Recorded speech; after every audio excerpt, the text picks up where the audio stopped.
મળતું નહીં કંપનીમાં નવું. આપણે કંપની વાળું નવું હરખું હાલતો નહીં. એ ક્રક્સ હાલ આપે, ક્રક્સમાં બી આપણે ક્રક્સ 42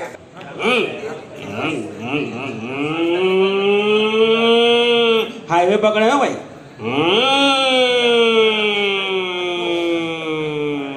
પાનનો ગલ્લો નજીક આવે તો વળવું પડશે.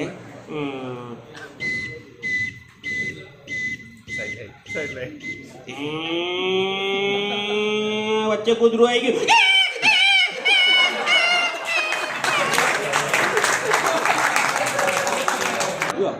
ભાઈ સાચે કહું કે અનુભવ નહીં કરેલો, પ્લેનમાં નથી બેઠો, પણ આ તો ક્યાંક ક્યાંક એવા અવાજ સાંભળેલા હોય એવું સાંભળીને જ કરેલું છે.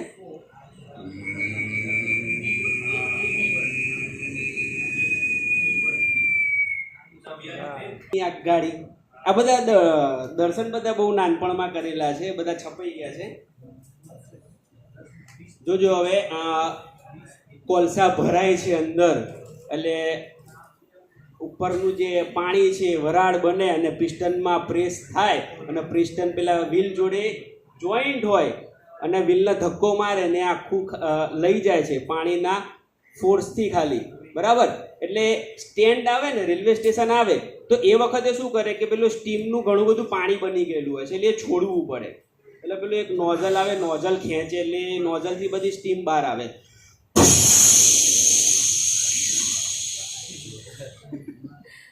પછી પેલી લીલી ઝંડી આવે.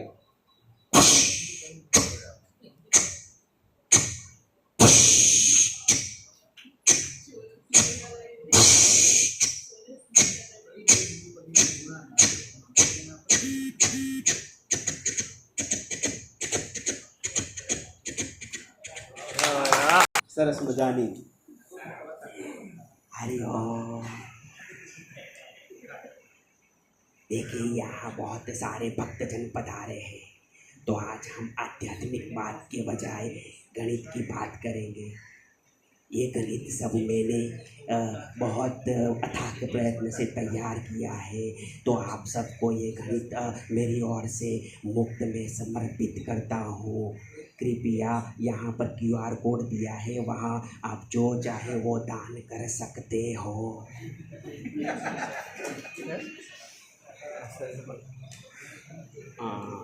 પક્ષીઓની વાત થતી હતી. સવાર પડે એટલે અમારા બાજુમાં એક સાહેબ છે, આપણે હરીશભાઈ, હા પેલા ભાઈ આપણે હર્ષદ, હા હા હરીશભાઈ નામ છે કદાચ. હા, એટલે એમને વર્ણન સરસ એવું કર્યું હતું કે સવાર પડે ને જોરદાર પક્ષીઓનો અવાજ આવે ને પ્રાણીઓનો અવાજ આવે. એમ એ વર્ણન તો મને બાળપણ યાદ આવી ગયું કે ભાઈ આવું તો સારું મારે થતું હતું, પણ એવું વર્ણન ના ફાયું. તો મેં જે સાંભળેલું છે એ તમને રજૂ કરું છું.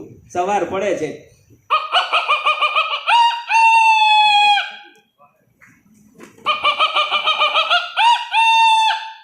એકલો થોડી હોય.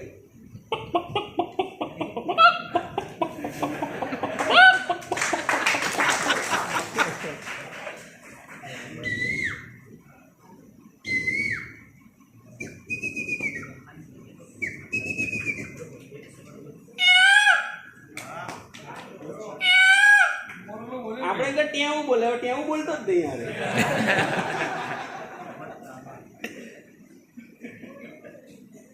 હું કહી જાય ભૂલી જવાય શું આટલું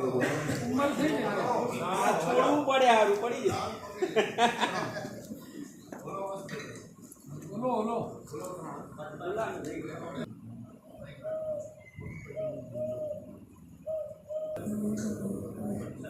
મચ્છર કે ભમરી તીવ્રતા જો ફ્રીક્વન્સી બરાબર આવતી નથી, ક્યારેક ક્યારેક અવાજ આમ સ્લો થઈ જાય છે, એટલે લગભગ તમને મચ્છર જેવું સંભળાય. બરાબર? આમ નજીક રાખો તો એવું લાગે ભમરો ફરે છે, અને દૂર થોડુંક આગું પાછું કરું તો મચ્છર જેવું તમને લાગે.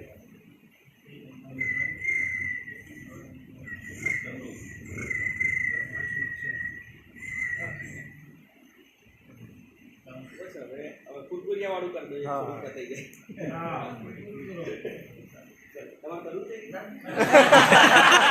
હા,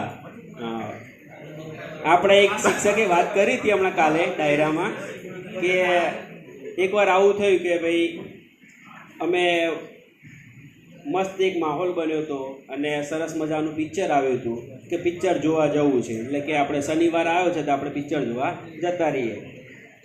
એટલે એમને વાત કરી હતી કે ભાઈ હવે હું ટિકિટ લઈને આવીશ અને તમે છોકરાને ઊંઘાડી દેજો, બરાબર? એટલે આપણે નીકળી જઈશું, મમ્મી પપ્પા ધ્યાન રાખશે. એટલે સાહેબ તો વળી ટિકિટો લઈને ઘરે પહોંચ્યા તે, એટલે વાત કરે છે, બરાબર? હવે ટિકિટ લઈને ઘરમાં પહોંચે છે ને વાત ચાલુ.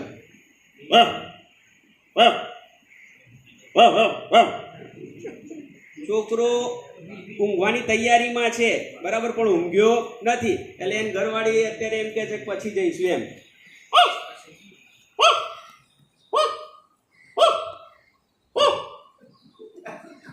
એટલે પેલો કે ઊંઘ છે, ઊંઘ હોય તો આપણે ધ્યાન ને ભાઈ. એટલે છોકરાને ખબર પડી કે આ એકલો મૂકીને જતા રહેવાના લાગે છે, એટલે પેલો ઊભો થઈ જાય.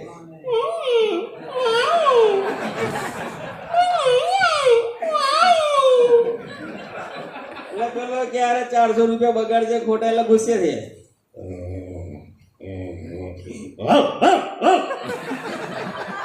પેલો ગભરાઈ ગયો.